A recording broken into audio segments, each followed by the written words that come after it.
Hello everyone, मैं हूं सायन और आप सभी लोगों का स्वागत है फाइटर बैच में। तो वेब ऑप्टिक्स का एक और लेक्चर लेकर आज मैं आ चुका हूं। तो आज हम लोग पढ़ेंगे इंटरफेरेंस ऑफ लाइट में अगर हम लोग एक ग्लास स्लैब को इंट्रोड्यूस कर दे या एक ट्रांसपेरेंट मीडियम को इंट्रोड्यूस कर दे तो फ्रिंज पैटर्न कितना डिस्प्लेस होगा और क्या पैटर्न ऑब्जर्व होगा। समझ पा रहे हैं? तो मतलब इंटरफेरेंस ऑफ लाइट का एक और स्पेशल केस हम लोग पढ़ेंगे। तो मेरा जो लास्ट क्लास था इंटरफेरेंस के ऊपर, उधर हमने पढ़ा था कि अगर थिन फिल्म में इंटरफेरेंस होता है तो क्या होगा। तो वो लेक्चर को मैं हाईली रिकमेंड करूंगा। जो मेरा लेक्चर नंबर 3 है, क्लास 3 है, वो आप लोग देखें क्योंकि वो बहुत ही कॉम्प्लेक्स टॉपिक है। उसको मैंने कोशिश किया जितना आसान भाषा में आप लोग को समझा पाऊं, और उधर मैंने उसका डिस्क्रिप्शन में कुछ आप लोगों के लिए न्यूमेरिकल्स अपलोड किया था। आप लोग उस न्यूमेरिकल्स को डाउनलोड करके भी प्रैक्टिस कर सकते हैं।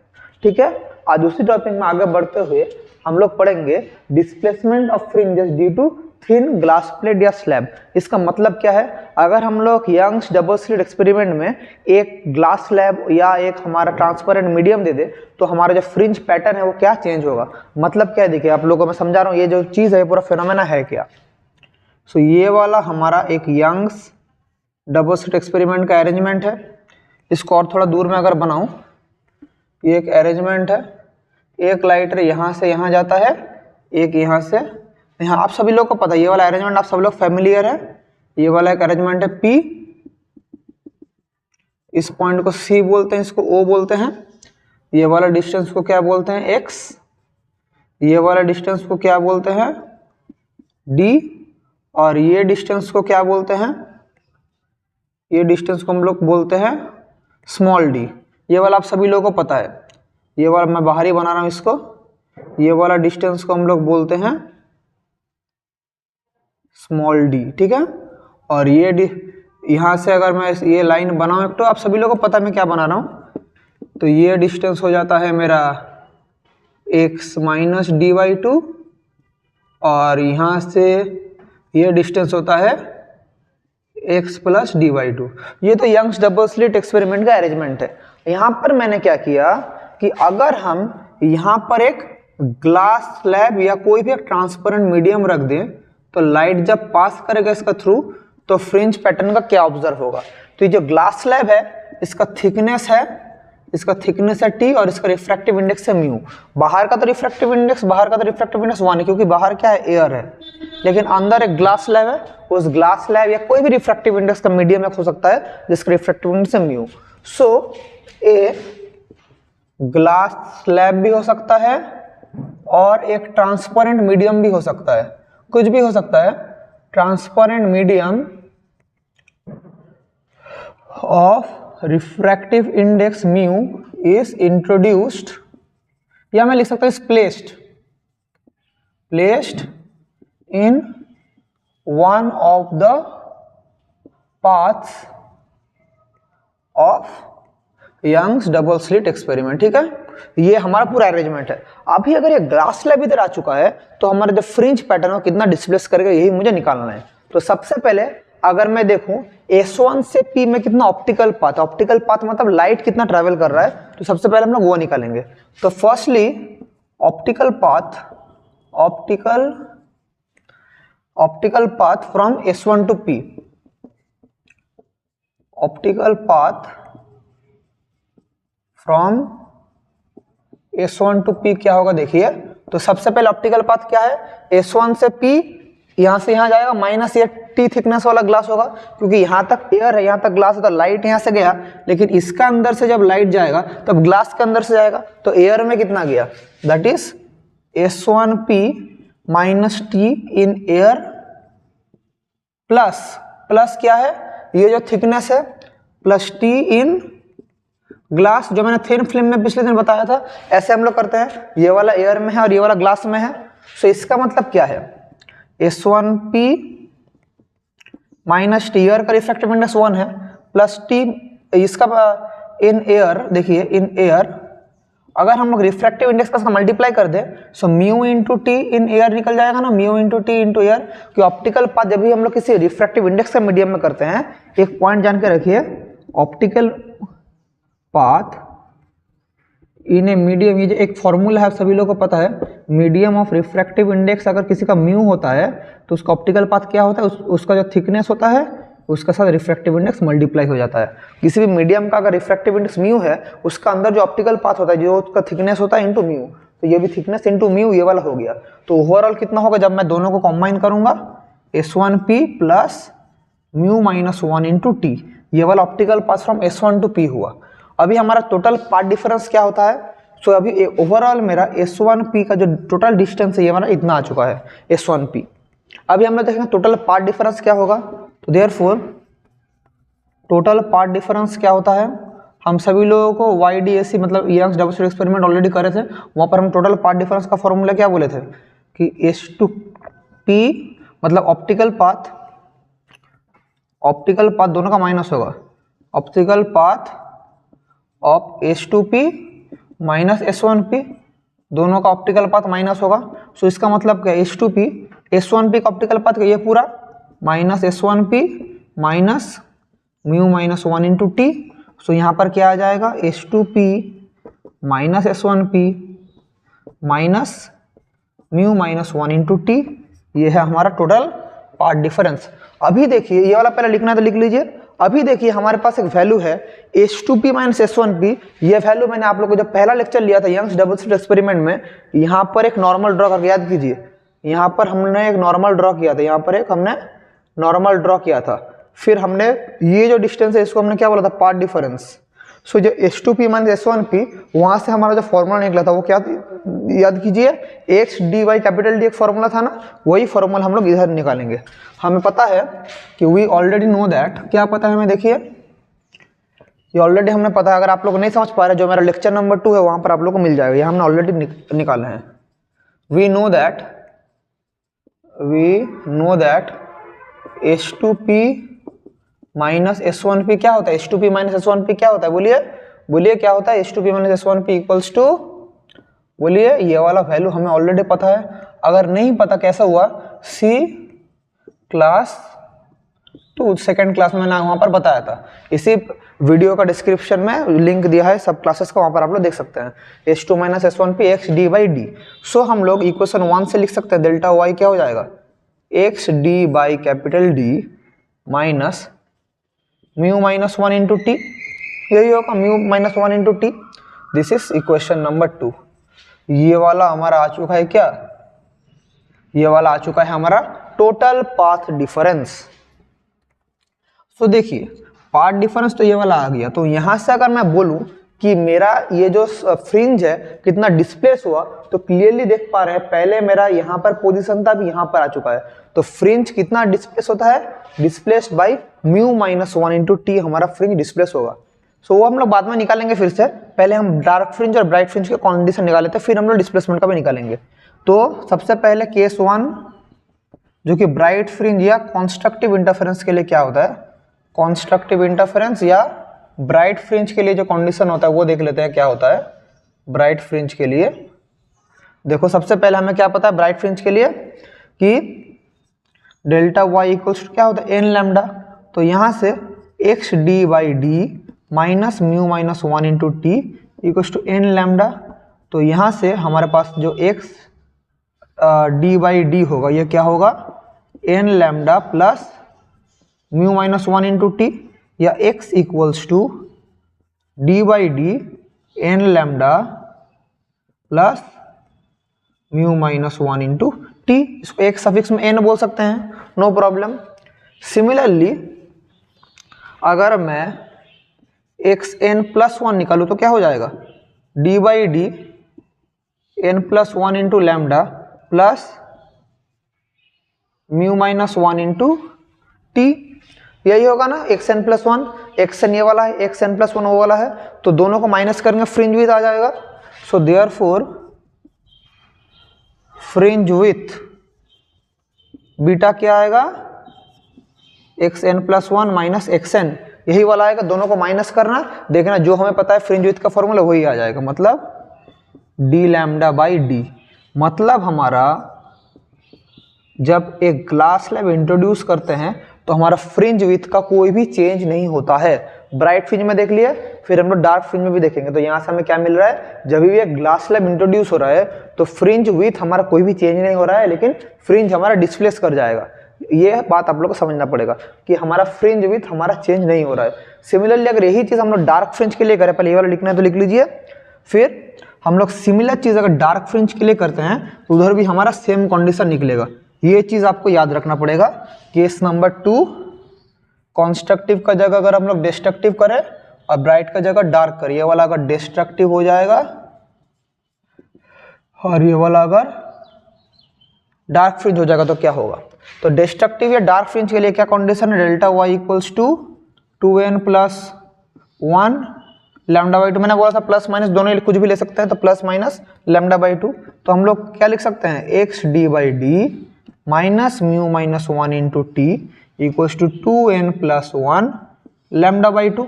तो देखिए यहाँ से सॉल्व करने के बाद एक्स का वैल्यू क्या आएगा, D by D into 2n plus 1 lambda by 2 plus mu minus 1 into t. इसको सफिक्स में मैं n लिख सकता हूँ। सिमिलरली अगर x, ये वाला क्या डार्क फ्रिंज के लिए, तो इसको एक्स एन डैश बोल दे रहा हूँ। अगर X N plus 1 into dash करेंगे तो क्या होगा, D by D 2n plus 1, तो n प्लस 1 हो जाएगा, तो 2 into N plus 1 lambda by 2 plus mu minus 1 into T. तो क्या हो जाएगा, सॉल्व करेंगे तो इसको डी बाई डी, देखिए 2 इंटू 2n प्लस 1, तो 2n प्लस क्या होगा, 2n प्लस 3, तो क्या होगा 2n plus 3 lambda by 2 plus mu minus 1 into T, ये वाला होगा। अभी दोनों को माइनस करेंगे, तो फ्रिंज विथ आ जाएगा, that is X N plus 1 dash minus X N dash. वापस करके देखना आप लोग करके कि डी लैम्डा बाई डी आएगा। मतलब हमारा डार्क फ्रिंज और ब्राइट फ्रिंज दोनों में फ्रिंज विथ का कोई भी चेंज नहीं होता है जब हम लोग एक ग्लास स्लैब या एक ट्रांसपेरेंट मीडियम जिसका रिफ्रैक्टिव इंडेक्स म्यू है इंट्रोड्यूस करते हैं। ये वाला बात समझ गए। मैं फिर से ये चीज लिख दे रहा हूँ, ये वाला पहले लिख लीजिए, मैं आप लोगों को 5 सेकंड का टाइम दे रहा हूँ। अगर स्क्रीनशॉट लेना चाहते हो स्क्रीनशॉट ले लीजिए। 1 2 3 4 5 हो गया, ठीक है। चलिए मैं जो बोल रहा हूँ तो ये वाला तो हो चुका है। अभी मैं जो बोल रहा हूँ देखिए कि हमने देखा कि इन दोनों केस में ब्राइट फ्रिंज का जो फ्रिंज विड्थ है, डार्क का भी जो फ्रिंज विड्थ है, दोनों सेम है, that is D lambda by D. तो यहाँ से पॉइंट टू बी नोटेड क्या है, पॉइंट टू बी नोटेड कि हमारा कि fringe width doesn't change, fringe width doesn't change when a glass slab is introduced in YDAC Young's double slit experiment में अगर ग्लास स्लैब इंट्रोड्यूस करते हैं fringe with change नहीं होगा। ये वेरी वेरी इंपॉर्टेंट कॉन्सेप्ट है, इसको आप लोग दिमाग में अच्छे से घुसा लीजिए। फ्रिंज विथ चेंज नहीं होगा। ये भी क्वेश्चन में आता है कि फ्रिंज विथ कितना चेंज होता है, फ्रिंज विथ चेंज नहीं होता है। क्या चेंज होता है, only the fringes are displaced, मतलब फ्रिंजेस थोड़ा हट जाता है, जो पोजीशन जहां पर था वहां से थोड़ा हट जाता है। पहले एक जगह पोजीशन था, जब इसको इंट्रोड्यूस करेंगे थोड़ा ऊपर या थोड़ा नीचे आ जाएगा। तो डिस्प्लेसमेंट क्या होगा फ्रिंज का, ये जो पार्ट है ये डिस्प्लेसमेंट ऑफ फ्रिंज है। तो जो डिस्प्लेसमेंट ऑफ फ्रिंज है उसका फॉर्मूला क्या है, displacement of fringes, displacement of fringes अगर इसको डेल्टा एक्स से बोले, वो ये जो फॉर्मूला ये वाला होगा, that is mu minus 1 into T. Mu minus 1 into T ये है displacement of fringes, mu minus 1 into T. अभी अलग अलग प्रॉब्लम्स करेंगे तो अलग अलग केस होगा। तो डिस्प्लेसमेंट अगर ब्राइट फ्रिंज के लिए कितना तो वो भी निकाल पाएंगे, डार्क फ्रिंज के लिए कितना तो वो भी निकाल पाएंगे अलग अलग क्वेश्चन में। सो इसमें थोड़ा आप लोगों को मैं बता देता हूँ कि डिस्प्लेसमेंट का फॉर्मूला तो हमारे पास डेल्टा एक्स इक्वल्स टू आ चुका है म्यू माइनस 1 इंटू टी। अगर हमारे पास एक ब्राइट फ्रिंज का कंडीशन होता है तो ब्राइट फ्रिंज के लिए हमें क्या पता है, ब्राइट फ्रिंज के लिए delta Y equals to N lambda पता है, हमें पता है एन लैम्डा। सो देखिए ये वाला एन लैम्डा है और जो हमारा एक्स्ट्रा पार्ट डिफरेंस है, एक्स्ट्रा पार्ट डिफरेंस वही तो हमारा ये वाला है ना, एक्स्ट्रा जो पार्ट डिफरेंस। अभी देखिए एक्स्ट्रा पार्ट डिफरेंस क्या हो रहा है, जो हमारा डिस्प्लेसमेंट है यही तो एक्स्ट्रा पार्ट डिफरेंस है, जो हमारा डिस्प्लेसमेंट है यही तो एक्स्ट्रा पार्ट डिफरेंस है। पहले जो पार्ट डिफरेंस था उसका एक्स्ट्रा, तो उसको हम लोग डेल्टा एक्स इक्वल्स टू क्या बोल रहे हैं, म्यू माइनस 1 इंटू टी बोल रहे हैं। सो जो एक्स्ट्रा पार्ट डिफरेंस है यही हमारा क्या हो जाएगा, एन लैम्डा। और एक चीज जान के रखिए कि हमारा बीटा होता है डी लैम्डा बाई डी, तो यहाँ से लैम्डा का वैल्यू क्या आ जाएगा, beta into D by capital D. तो हम लोग यहाँ से लिख सकते हैं कि mu minus 1 into T equals to N into beta D by D, हम लोग ये भी लिख सकते हैं। एक्स्ट्रा जो पार्ट डिफरेंस है, ऐसा टाइप के क्वेश्चन आएगा। अभी अपन न्यूमेरिकल्स करेंगे तब मैं आप लोग को एप्लीकेशन दिखाऊंगा कैसे ये वाला फॉर्मूला यूज करेंगे। और हमारा डिस्प्लेसमेंट का और एक फॉर्मूला है, डिस्प्लेसमेंट का और एक फॉर्मूला है कि कितना डिस्प्लेस हुआ उसका एक फॉर्मूला है एन इंटू बीटा, कितना पाथ में हमारा हट गया एन इंटू बीटा। ये भी एक डिफरेंट क्वेश्चन में हम लोग करेंगे। अभी आप कुछ न्यूमेरिकल्स कराएंगे जब इस सब चीजों को आप लोग को समझाऊंगा। मेन जो फॉर्मूला जानना है आपको ये वाला जानना है, और ब्राइट और डार्क का कंडीशन जानना है, वो हम लोग ऑलरेडी जान चुके हैं। अभी कुछ न्यूमेरिकल्स करते हैं। चलिए आप लोगों के लिए कुछ न्यूमेरिकल्स मैं लाया हूँ, उसको सॉल्व करेंगे और आज इस इंटरफेरेंस टॉपिक को हम लोग रैप अप करेंगे। तो नेक्स्ट क्लास होगा मेरा डिफ्रैक्शन के ऊपर। इंटरफेरेंस आज कंप्लीट हो गया है, नेक्स्ट क्लास होगा मेरा डिफ्रैक्शन ऑफ लाइट के ऊपर। ठीक है, समझ पा रहे हैं? तो आप लोगों के लिए मैं कुछ क्वेश्चन लाया हूँ, उसको आप लोग को मैं कराऊंगा। सो क्वेश्चन नंबर 1 लिखते हैं, fringes are formed using monochromatic light of wavelength 600 nanometre. उसके बाद क्या बोला है, thin glass slab, a thin glass slab of refractive index कितना बोला है 1.5 is placed normally in one of the paths, कोई भी एक पाथ में रखा गया है, one of the paths, and central bright fringe and the central bright fringe क्या होता है, moves to third bright band, central bright fringe moves to third bright band from previous one, अभी ये क्वेश्चन को अच्छे से समझना पड़ेगा, from previous one. Find thickness of the glass slab. Find thickness of glass slab. अभी देखिए बहुत ही अच्छा क्वेश्चन है, कैसे करेंगे। तो देखिए बोला है मोनोक्रोमेटिक लाइट यूज किया गया है और उसका वेवलेंथ है 600 नैनोमीटर। अभी जब हम लोग एक ग्लास स्लैब को इंट्रोड्यूस कर देंगे, पहले देखिए, पहले यहाँ पर हमारा एक अरेंजमेंट था ऐसे, यहाँ पर हमारा ऐसे यंग्स डबल स्लिट एक्सपेरिमेंट हमारा चल रहा था, S1 S2 ये वाला P था। सो हमारा कैसा हमारा पैटर्न ऑब्जर्व होता है, तो ये वाला सेंट्रल ब्राइट फ्रिंज ऐसा करके चलता है, फिर ऐसा करके चलता है। तो नॉर्मली ऐसा था, ये मेरा सेंट्रल ब्राइट फ्रिंज था, यहाँ से यहाँ तक मेरा सेंट्रल ब्राइट फ्रिंज था। अभी यहाँ पर क्वेश्चन में बोला है कि जब मैं एक ग्लास स्लैब इंट्रोड्यूस करता हूँ, ये वाला हट के 1 2 3 इधर मेरा सेंट्रल ब्राइट फ्रिंज आ जाता है, इधर मेरा सी डैश आ जाता है। देखिए normally one of the central bright fringe moves to third bright band from the previous one, मतलब यहाँ से 1 2 3 थर्ड ब्राइट बैंड में पहुंच चुका है, तब हमारा थिकनेस क्या होगा। तो सबसे पहले अगर हम लोग इनिशियली थर्ड ब्राइट बैंड का जो कंडीशन होता है, क्या कंडीशन होता है बोलिए तो, कि थर्ड ब्राइट फ्रिंज कहाँ रहता है, थर्ड ब्राइट फ्रिंज याद कीजिए क्या फॉर्मूला था, जितना शॉर्टकट फॉर्मूला क्या बोला, जितना नंबर है उतना नंबर में होगा, तो x का फॉर्मूला क्या हो जाएगा 3d lambda by D. Initially हमारा थर्ड ब्राइट फ्रिंज कितना नंबर में होगा 3d लैम्डा बाई डी। अभी देखिए बोला है ग्लास स्लैब को इंट्रोड्यूस किया गया है जिसका थिकनेस है जिसका रिफ्रैक्टिव इंडेक्स है 1.5। सो अभी एक्स्ट्रा पाथ डिफरेंस मेरा कितना, थोड़ी देर पहले आप लोगों को बोला हूं कि एक्स्ट्रा पाथ डिफरेंस, इसी को तो हम लोग बोलते हैं डिस्प्लेसमेंट, पाथ डिफरेंस, इसी को तो बोलते हैं डिस्प्लेसमेंट ऑफ फ्रिंजेस, इसी को तो बोलते हैं डिस्प्लेसमेंट ऑफ फ्रिंज। वो कितना हुआ displacement of fringe, delta x का फॉर्मूला क्या है म्यू माइनस 1 इंटू टी, यही फॉर्मूला है डेल्टा एक्स का formula mu minus 1 into T. समझ पा रहे हैं, इतना हमारा डिस्प्लेसमेंट है। और इसी चीज को हम लोग क्या बोलेंगे, थोड़ी देर पहले आपको बोला था, इसी को मैं आप लोगों को बोलूंगा n इंटू लैम्डा, कितना नंबर फ्रिंज है। अभी ये n कितना है, n का वैल्यू तो हमारे पास 3 है क्योंकि थर्ड ब्राइट फ्रिंज है। So mu minus 1 into T equal to 3 lambda. समझ पा रहे कहाँ पर यूज करेंगे, यही हम लोग यूज करेंगे। यहाँ से n का वैल्यू हमें 3 मिल गया, तो थिकनेस का फॉर्मूला क्या है, 3 lambda by mu minus 1 3। Lambda का वैल्यू क्या है, 600 nanometre, that is 600 10⁻⁹ metre.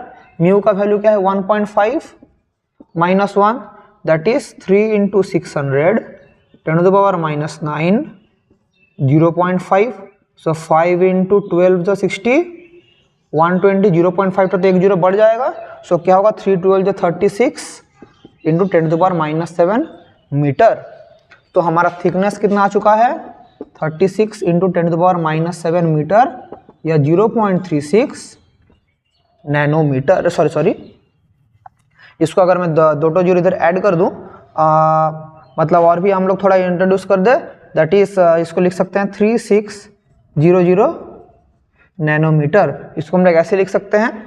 So this is the thickness of the glass slab. तो पहला क्वेश्चन ऐसा था, तो सिंपल क्वेश्चन था कि थिकनेस से कैसे करेंगे, तो ये वाला हमारा आ चुका है ऐसा टाइप का क्वेश्चन। इसके बाद हम लोग देखेंगे कि एक दूसरा टाइप का क्वेश्चन देखेंगे। पहला टाइप का क्वेश्चन समझ गए, सिंपल क्वेश्चन। अब नेक्स्ट क्वेश्चन करते हैं। बोला है नेक्स्ट क्वेश्चन, देखिए आप लोगों के लिए मैं अलग अलग टाइप का क्वेश्चन लाया हूं, हर एक टाइप करा देंगे, पूरा ग्लास स्लैब का जो डर है डर पूरा मिट जाएगा। देखिए क्वेश्चन नंबर 2 क्या बोला है, in YDSC Young's double slit experiment light of wavelength कितना बोला 8000 एंगस्ट्रॉम इज यूज्ड एंड क्या बोला है स्मॉल d का वैल्यू मतलब distance between slit there 2 millimetre and और क्या बोला है कैपिटल D कितना बोला है, कैपिटल D बोला है 10 सेंटीमीटर। ये डाटा हमारे पास दिया है। उसके बाद क्या बोला है, it is found that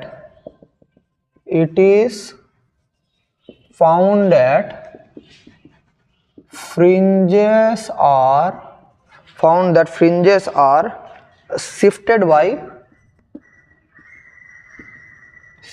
by कितना 10 millimeter when a transparent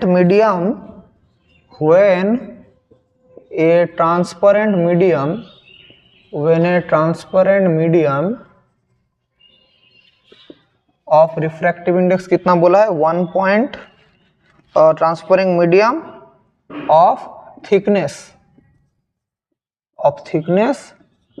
0.5 millimeter is placed। ठीक है।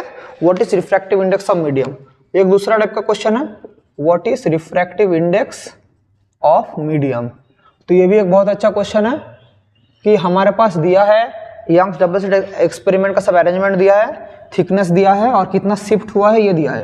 तो इन सब का यूज करके मुझे इस मीडियम का रिफ्रैक्टिव इंडेक्स निकालना है। तो एक ऑल्टरनेट टाइप का क्वेश्चन ये करेंगे। ठीक है, एक क्वेश्चन किए, इसका ठीक ऑल्टरनेट टाइप का क्वेश्चन करेंगे। तो सबसे पहले हमारा जो काम है कि डिस्प्लेसमेंट कितना होता है, डिस्प्लेसमेंट का फॉर्मूला क्या है। डिस्प्लेसमेंट का मतलब ही एक्स्ट्रा पार्ट डिफरेंस।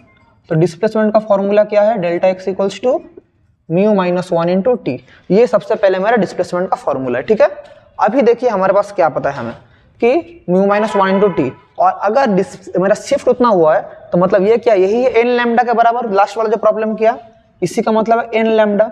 अभी देखिए ये अगर एन लैम्डा है तो एन लैम्डा का वैल्यू क्या है, एन लैम्डा का वैल्यू क्या है। तो सबसे पहले देखिए बीटा का वैल्यू है डी लैम्डा बाई डी, ये बीटा का वैल्यू है, ये बीटा का वैल्यू होता है। तो ठीक है, तो कितना शिफ्ट हुआ है देखिए, तो कितना शिफ्ट हुआ है, यह है एन लैम्डा के बराबर। सो हम लोग यहाँ से लिख सकते हैं ये एक्चुअली ये डिस्प्लेसमेंट। अभी देखिए मैं क्या बोलने की कोशिश कर रहा हूँ। तो यहाँ से लैम्डा का वैल्यू क्या आएगा, beta into D by capital D, ये वाला आएगा। तो ये डिस्प्लेसमेंट का जगह मैं इसको ये भी लिख सकता हूँ ना, एक्स्ट्रा पार्ट डिफरेंस, बात सेम ही है। सो एक्स्ट्रा पाथ डिफरेंस, अभी इसको डेल्टा वाई कीजिए, बात सेम ही है। सो मैं क्या लिख सकता हूँ, delta Y equals to mu minus 1 into T equals to N into beta D by D, ये मैं लिख सकता हूँ। यहाँ से मुझे क्या निकलेगा, यहाँ से मेरे पास निकलेगा कितना मेरा शिफ्ट हुआ है। अभी देखिए फ्रिंज शिफ्ट कितना होता है, ये वाला मेरा टोटल ये वाला निकल गया। अब यहाँ से मेरा क्या वैल्यू आएगा, यहाँ से एन इंटू बीटा का जो वैल्यू, देखिए यहाँ दोनों से एन इंटू बीटा का अगर मैं वैल्यू निकालूँ तो क्या होगा, D by D into mu minus 1 T, यही आएगा ना, यही आएगा। अभी जो एन बीटा जो है इसी को बोलते हैं हम लोग फ्रिंज शिफ्ट। ये देखिए क्रॉस मल्टीप्लिकेशन करेंगे तो डी बाई डी ये वाला आ गया है।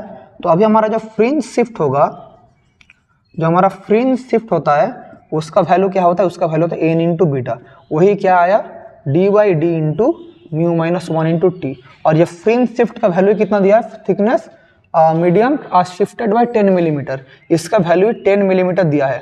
10 मिलीमीटर मतलब मिलीमीटर मतलब 10 इंटू 10⁻³ मीटर। हमें क्या निकालना है, रिफ्रैक्टिव इंडेक्स निकालना है। तो सारे वैल्यू पुट कर देंगे कि mu minus 1 equals to 10 into 10⁻³ into D by capital D, और यहाँ पर क्या है नीचे थिकनेस है into 1/t। So value put करेंगे तो क्या होगा, इधर ही पुट कर रहा हूँ 10 10⁻³, ये डी का वैल्यू क्या है, स्मॉल डी का वैल्यू, और 2 मिलीमीटर है, that is 2 10⁻³ divided by capital D का वैल्यू कितना है, देखिए कैपिटल डी का वैल्यू 10 सेंटीमीटर। 10 सेंटीमीटर मतलब 10 इंटू 10⁻² मीटर, और टी है थिकनेस, थिकनेस कितना दिया है, thickness 0.5 millimetre, that is 0.5 10⁻³ metre. -3 cut गया, ठीक है, एक 10 कट गया, 0.5 के साथ 4 करेंगे तो 2 होगा, 0.5 इंटू 4 करने से 2 होगा, और देखिए 10⁻², 10⁻³ है, तो क्या पड़ रहेगा अल्टीमेटली 10⁻1, इसका मतलब है 0.1। सो म्यू माइनस 1 का वैल्यू कितना आ गया, 0.1। सो म्यू का वैल्यू क्या होगा, 1 प्लस 0.1 दैट इज 1.1, यही आएगा। बाकी सब तो कट गया ना, और नहीं सॉरी, यहाँ पर एक 4 था, दैट इज 4 इंटू या दैट इज इसका वैल्यू होगा 0.4 होगा, इसका वैल्यू होगा 0.4, दैट इज इसका आंसर क्या हो जाएगा 1.4। सो मेरा refractive index of the medium का आंसर क्या आ चुका है, रिफ्रैक्टिव इंडेक्स का आंसर आ चुका है 1.4। तो ऐसा टाइप का क्वेश्चन आप लोगों को करना पड़ेगा जब आप लोगों को थिन स्लैब इंट्रोड्यूस होगा। नेक्स्ट क्वेश्चन कर लेते हैं, चलिए। और एक क्वेश्चन समझ पाए, ये भी क्वेश्चन अच्छा क्वेश्चन था, इसका क्वेश्चन का लेवल भी अच्छा था, ठीक है। चलिए करते हैं next question, question number 3। Question आप लोगों के लिए हर एक टाइप का क्वेश्चन लाया हूँ, ये क्वेश्चन देखेंगे तो आपका पूरा चीज एकदम कॉन्सेप्ट क्लियर हो जाएगा। फिजिक्स का मतलब ही ये है कि आप कितना क्वेश्चन प्रैक्टिस करते हैं। Question number 3, find thickness of A plate which will produce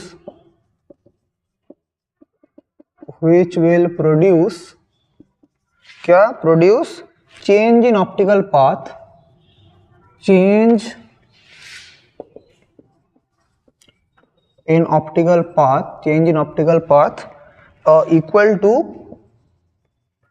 इस शिफ्ट नहीं बोला, चेंज बोला, ऑप्टिकल पाथ का चेंज, अच्छे से याद रखना। मैं ये वाला क्या था शिफ्ट, यहाँ पर जो क्वेश्चन था शिफ्ट, यहाँ पर क्या change in optical path equal to half the wavelength, equals to half the wavelength of light passing through it normally, passing through it normally, half the wavelength passing through it normally। और हमारे पास बोला है refractive index of medium बोला है, mu बोला है, ये वाला हमारा क्वेश्चन है, ठीक है।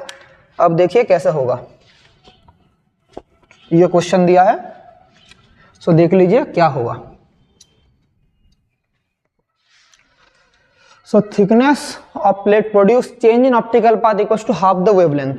तो चेंज इन ऑप्टिकल पाथ का मतलब क्या है, चेंज इन ऑप्टिकल पाथ का फॉर्मूला हमारे पास क्या पता है, चेंज इन ऑप्टिकल पाथ, इसका मतलब ही तो क्या है, हमारा जो डिस्प्लेसमेंट है that is mu minus 1 into T, और इसी क्वेश्चन इसी का वैल्यू क्या दिया है, equals to half the wavelength of light used, इसी का वैल्यू क्या है, half the wavelength of light used. तो बहुत ही सिंपल क्वेश्चन था ये वाला। तो बोला है find the thickness of the glass plate. So thickness का फॉर्मूला क्या हो जाएगा, λ/2 इंटू म्यू माइनस 1, सिंपल है आंसर, ये है थिकनेस। ये वाला क्वेश्चन इसीलिए करा दिया क्योंकि पिछले वाला प्रॉब्लम था फ्रिंज शिफ्ट, तो मैं पॉइंट 2 भी नोटेड, यहाँ से आप लोग को मैं बात बता देता हूँ, फ्रिंज का जब हम लोग शिफ्ट बोलेंगे फ्रिंज शिफ्ट का जो फॉर्मूला है that is n into beta, fringe shift. और चेंज इन ऑप्टिकल पाथ जब बोलेंगे तब होगा म्यू माइनस 1 इंटू टी, वो होगा change in optical path. Fringe shift का मतलब म्यू माइनस 1 इंटू टी नहीं होता है, फ्रिंज शिफ्ट का मतलब होता है n इंटू बीटा। समझ पा रहे हैं? ये चीज़ बहुत बच्चों का डाउट रह जाता है, इसलिए मैंने एक ये वाला क्वेश्चन आप लोगों को कराया। ठीक है, फिर नेक्स्ट क्वेश्चन देखते हैं, क्वेश्चन नंबर 4। चलिए क्वेश्चन नंबर 4 देख लेते हैं। क्वेश्चन 4 क्या बोला है, विच with a transparent medium when a transparent medium of thickness 7 into 10 to the power minus 4 centimeter is placed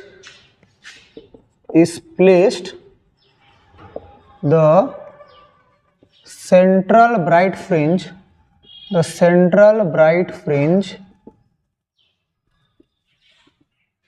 shifts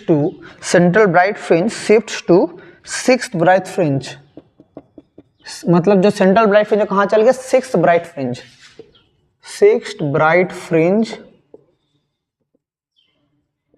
of previous one. जब हम लोग ये मतलब ट्रांसफरेंट मीडियम नहीं था तब जहाँ पर हमारा सेंट्रल ब्राइट फ्रिंज था 6 नंबर, वहाँ पर चल गया है प्रीवियस वन। अगर बोला है इफ वेवलेंथ ऑफ लाइट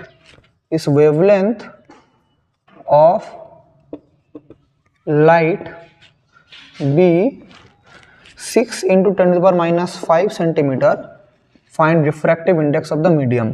तो हमारे पास रिफ्रैक्टिव इंडेक्स चाहिए, ये क्वेश्चन दिया है। तो हमारे पास क्या क्या दिया है हम लोग पहले लिख लेंगे, उसके बाद बोलेंगे। हमारे पास थिकनेस दिया है 7 10 to the power minus 4 centimetre, तो इसी का मतलब क्या है 7 10 to the power minus 6 metre. और हमारे पास वेवलेंथ कितना दिया है 6 into 10 to the power minus 5 centimetre, इसका मतलब है 6 into 10 to the power minus 7 metre. ये वाला हमारे पास डेटा प्रोवाइडेड है। सो हमारा जब ये थिकनेस इंट्रोड्यूस किया है तो सेंट्रल ब्राइट फ्रिंज कहाँ शिफ्ट हो जाएगा, सिक्स्थ ब्राइट फ्रिंज में मेरा शिफ्ट हो जाएगा। सो मेरा शिफ्ट जब हो रहा है तो फॉर्मूला क्या है, हमारे पास शिफ्ट जब हो रहा है तो उसका फॉर्मूला क्या है, हमारा 6 लैम्डा ब्राइट फ्रिंज के लिए फॉर्मूला क्या है 6 लैम्डा, ब्राइट है तो एन का वैल्यू क्या है 6 हो जा रहा है। तो हमारे पास जो ऑप्टिकल पाथ का चेंज है that is mu minus 1 into T, इसी का वैल्यू क्या हो जाएगा एन लैम्डा होता है, एन लैम्डा का वैल्यू क्या होगा 6 लैम्डा इधर हो जा रहा है। मुझे क्या चाहिए म्यू चाहिए, that is mu minus 1 equals to 6 lambda by T, ये वैल्यूज है। तो 6 लैम्डा का वैल्यू क्या है 6 10 टू द पावर माइनस 7 और टी का वैल्यू क्या है 7 10 टू द पावर माइनस 6। तो सॉल्व करेंगे क्या होगा 6 6 36 और एक माइनस, तो 36 into 10 to the power minus 1 by 7 10 to the power, इसको मैं ऐसे भी लिख सकता हूँ 1/10। तो नियर अबाउट कितना होगा, मैं आसपास लेके जाऊंगा नियर अबाउट, दैट इज 7 5 जो 35 होता है 1 होता है, 7 1 जो 7 3 7 4 जो 28, ऐसा करके 5.14, तो 0.514 ऐसा नियर अबाउट ये वाला आएगा अप्रॉक्सीमेट, ये वाला आएगा अप्रॉक्स 0.514। सो म्यू माइनस 1 का वैल्यू क्या आ गया 0.514। सो म्यू का वैल्यू क्या आ जाएगा 1 प्लस 0.514 दैट इज 1.514। सो मेरा इसका रिफ्रैक्टिव इंडेक्स का वैल्यू क्या आ चुका है 1.514। देखिए समझे कि नहीं, अच्छे से ऑब्जर्व कीजिए, क्वेश्चन समझ गए, बहुत ही सिंपल क्वेश्चन था और हमने ऐसा कर लिया। मैं सिर्फ आप लोग को अलग अलग टाइप दिखा रहा हूँ कैसे करना है, मोड ऑफ अप्रोच आप लोग को सिखा रहा हूँ। और भी क्वेश्चन आपके बुक में है, आप लोग बुक से प्रैक्टिस करेंगे, मैं से आपको हर एक टाइप का एक एक करवा दे रहा हूँ। मेरा काम है आप लोग को समझाना, आपका काम है समझ के खुद से क्वेश्चन करना। चलिए नेक्स्ट क्वेश्चन करते हैं, क्वेश्चन नंबर 5। क्वेश्चन नंबर 5, अगर किसी क्वेश्चन को समझने में थोड़ा भी प्रॉब्लम हो रहा है, आप लोग वीडियो को आगे पीछे रिवाइंड करके वापस देख सकते हैं। इसलिए वीडियो ऑनलाइन क्लास इसलिए ज़्यादा अच्छा है, क्योंकि अगर ऑफलाइन क्लास होता तो ऑफलाइन क्लास में मेरे सामने आप लोग एक ही बार सुन पाते, मैं बोल के चल जाता, फिर आप लोग कहीं और सुन नहीं पाते। लेकिन ऑनलाइन क्लास जब होता है आप लोग जितना बार चाहे जितना मर्जी चाहे आप लोग उस क्लास को रिपीट में देख सकते हैं, यही आपका सुविधा होता है। इसके बाद बोला है ए transparent paper of refractive index कितना बोला है 1.45 और थिकनेस बोला है कितना, थिकनेस बोला 0.02 मिलीमीटर इज क्या है, is pasted on one of the slit. अच्छा ये वाला क्वेश्चन भी अच्छा है, is pasted on one of the slits, एक स्लिट्स के ऊपर पेस्ट किया गया, paste one of the slits in Young's double slit experiment using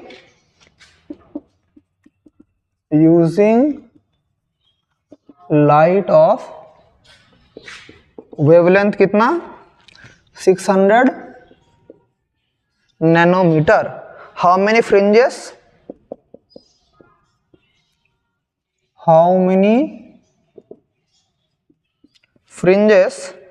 will cross the center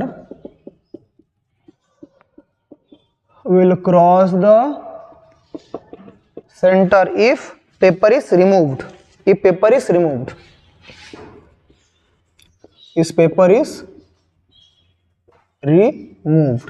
बहुत ही अच्छा क्वेश्चन है, देखिए कैसे करेंगे। बोला है कि यंग्स डबल स्लिट एक्सपेरिमेंट में ट्रांसपेरेंट पेपर दे चुके हैं एक स्लिट में। देखिए अगर यहाँ पर दो तो स्लिट होता है, अच्छे से देखिए मैं डायग्राम अगर बनाइए, वाला क्वेश्चन समझिए अच्छे से क्या क्वेश्चन है। यहाँ पर एक S1, यहाँ पर S2। सो हमारा नॉर्मली ऐसा करके पाथ होता है, नॉर्मली ऐसा करके पाथ जाता है। अभी एक स्लिट में मैं एक ट्रांसपेरेंट पेपर दे चुका हूँ, ये क्या है, एक ट्रांसपेरेंट पेपर है, एक ट्रांसपेरेंट पेपर है जिसका थिकनेस दिया है, यहाँ पर दिया है। अभी अगर मैं इस ट्रांसपेरेंट पेपर को हटा दूँ तो कितना फ्रिंजेस हमारा सेंटर में जाएगा, कितना फ्रिंजेस हमारा सेंटर में क्रॉस करेगा। ये अगर सेंटर है कितना फ्रिंजेस सेंटर में जाएगा। ये पेपर को जब मैं हटा लूँगा तो कैसे होगा, जब ये वाला पेपर है, जब पेपर है तब मेरा क्या होता है, path mu minus 1 into T equals to N lambda, ये हमें पता है। सो ये जब n का वैल्यू है, यही है नंबर ऑफ फ्रिंजेस, ये फॉर्मूला क्या है, फ्रिंज शिफ्ट, और यह n इस नंबर ऑफ फ्रिंजेस, यही जो फॉर्मूला है तो नंबर ऑफ फ्रिंजेस है। तो ये जब हटाऊंगा तो कितना फ्रिंज फॉर्म होगा, जो n का जो वैल्यू है, तो n का वैल्यू निकाल लेंगे तो यही हमारा फ्रिंज का वैल्यू आ जाएगा, number of fringe. So n का वैल्यू क्या हो जाएगा, mu minus 1 into T by lambda. तो म्यू का वैल्यू कितना है 1.45 माइनस 1, थिकनेस कितना है, थिकनेस बोला है 0.02 मिलीमीटर, या मतलब 0.02 10⁻³ मीटर। लैम्डा का वैल्यू क्या दिया है, लैम्डा का 600 नैनोमीटर, दैट इज 600 10⁻⁹ मीटर। ठीक है, सो क्या वैल्यू आ जाएगा, देखिए 0.02 दैट इज 2 इंटू 3 जो 6 होता है, फिर यहाँ पर 0.02 है तो 0.02 मतलब नीचे 100 चला जाएगा। सो 300 इंटू क्या हो जाएगा, एक हमारा और यहाँ पर देखिए 2 इंटू 3 जो 6 होता है, सो 0.02 और दो जीरो नीचे ऐड हो जाएगा तो इतना सारा जीरो हो जाएगा। सो देखिए अल्टीमेटली ये माइनस करेंगे तो 0.45 इंटू 10⁻⁻3, नीचे 1 2 3 4 +4 -9 कितना होता है -5, -5 जब ऊपर जाएगा +5 हो जाएगा, 10⁻² डिवाइडेड बाई कितना होगा, divided by 3, that is 3 into 0.15 that is 15। So n का वैल्यू क्या आ चुका है, n का वैल्यू आ चुका है 15। तो कितना फ्रिंजेस ऑब्जर्व होगा, क्वेश्चन में बोला हाउ मेनी फ्रिंजेस, तो आंसर होगा 15 फ्रिंजेस विल बी ऑब्जर्व्ड। कितना fringes, 15 fringes will be observed. So आप लोगों के लिए मैं ऐसे 5 टाइप्स का क्वेश्चन लाया हूं, और आपका जो एग्जाम में क्वेश्चन आएगा इसी 5 टाइप में से कोई एक टाइप क्वेश्चन आएगा, इसके बाहर कोई भी टाइप नहीं है। क्वेश्चन सेम नहीं आएगा, मैं और बोल दे रहा हूँ, क्वेश्चन सेम टू सेम नहीं आएगा, लेकिन टाइप सेम आएगा। फिजिक्स में क्वेश्चन सेम टू सेम पाना बहुत ही मुश्किल है, लेकिन टाइप आप लोगों को हर एक टाइप सेम रहेगा। अगर आपका प्रैक्टिस ठीक रहा तो हर एक टाइप का क्वेश्चन आप लोग इजीली कर पाएंगे। ठीक है, तो ओवरऑल ये इंटरफेरेंस हमारा खत्म हुआ आज। फिर हम लोग वापस रिवाइज करेंगे बाद में एग्जाम आने से पहले। इसके बाद हम लोग शुरू करेंगे डिफ्रैक्शन ऑफ लाइट, उसके बाद पोलराइजेशन, और उसी के साथ वेव ऑप्टिक्स खत्म हो जाएगा। उसके बाद हम लोग शुरू करेंगे क्वांटम थ्योरी, उधर से भी बहुत इंटरेस्टिंग चीजें हम लोग पढ़ेंगे आगे जाके। ठीक है, तब तक के लिए आज का क्लास यहीं तक रखते हैं। आप सभी लोगों को बेस्ट विशेष और थैंक यू।